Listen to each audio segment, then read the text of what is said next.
Firstly, it's important to really emphasize what is the aim of breast reconstruction, and that is twofold.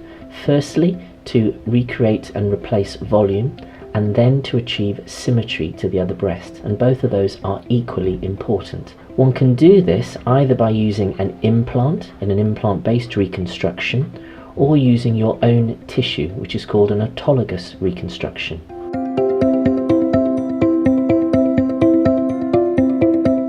So an implant-based reconstruction, firstly it must be said it's the most popular or common type of reconstruction performed in the UK, with about 90% of ladies choosing to have it, and the majority of them choosing to have it at the same time as their mastectomy for their cancer surgery. Implant-based reconstruction can replace the volume and also give a very definitive shape to the breast. That shape that can be delivered is usually quite a pert breast appearance. When you look at all the different reconstruction strategies, an implant-based strategy is the least complex, with the least time in theatre, with many ladies going home the next day or even the same day after this surgery. Recovery also is shorter, with many ladies back to normal activities within about 4 weeks. The major downsides or potential disadvantages of implant-based reconstruction are firstly the lifespan of the implant, so this idea of natural wear and tear and rupture. But actually the modern day implants may last you a lifetime, with less than 1 in 10 potentially rupturing at 10 years. The next major potential risk is the risk that the implant has to be removed within 3 months of surgery, and that's usually because of an infection. Now infection rates are low, and your surgeon will know how often they are required to remove their implant in the reconstruction setting, and for me that is less than 1 in 20 occasions. The next risk is the risk of something called capsular contracture, which is actually your body's immune response to the implant. Your body's immune response recognizes the implant as something foreign, and it walls it off. That wall can be thought of as a capsule which is paper thin, such as cling film. Now the problem here is that for some ladies, that cling film capsule can thicken and harden over time, causing a misshape of the implant and ultimately pain. The only way really to deal with that is a repeat operation to remove that capsule. However, the risk of capsular contracture is low, and less than 1 in 20 ladies does develop it at 10 years. The last risk is something we're learning more about, which is a type of lymphoma called ALCL. Now this is very rare, but can seem to develop in the capsule around implants. Once detected though, it is very treatable, and removing the capsule will cure you of that disease. So a flat-based reconstruction means using your own tissue to recreate breast volume and also to try to achieve that symmetry.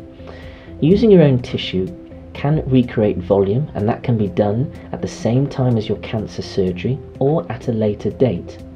Many women believe that actually using your own tissue gives them a more natural feel compared to the other type of reconstruction, which is an implant-based, though it is one that less women choose.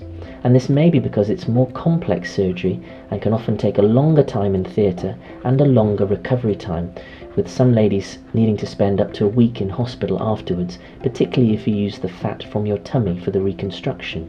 The advantages of using your own tissue though is that it may naturally change as your normal breast tissue would change, so you may get that normal natural droop that happens as women age, which you would not get with an implant-based reconstruction.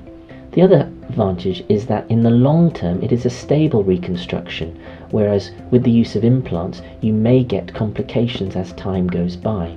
Therefore then the flip side, the disadvantages really I believe are when the operation is done, because it is more complex, because it does require a lot longer for patients to recover from, and so that must really be balanced when patients make a choice about what type of reconstruction is best suited for them.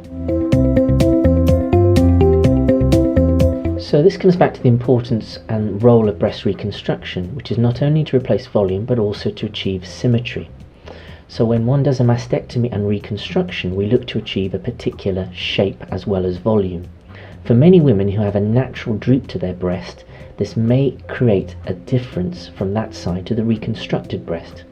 And so quite often I'm recommending to ladies a breast reduction or a breast uplift so that you get that symmetry. Whether the nipple is removed or not as part of your mastectomy in part depends on the cancer that we are dealing with. If the nipple is removed, there is the option of nipple reconstruction, as well as tattooing of the nipple and areola at a later date. Those options are always offered to ladies, but it is the lady's choice whether they wish to have that or not. This will involve a small operation at a later point, and tattooing can be done as an outpatient procedure.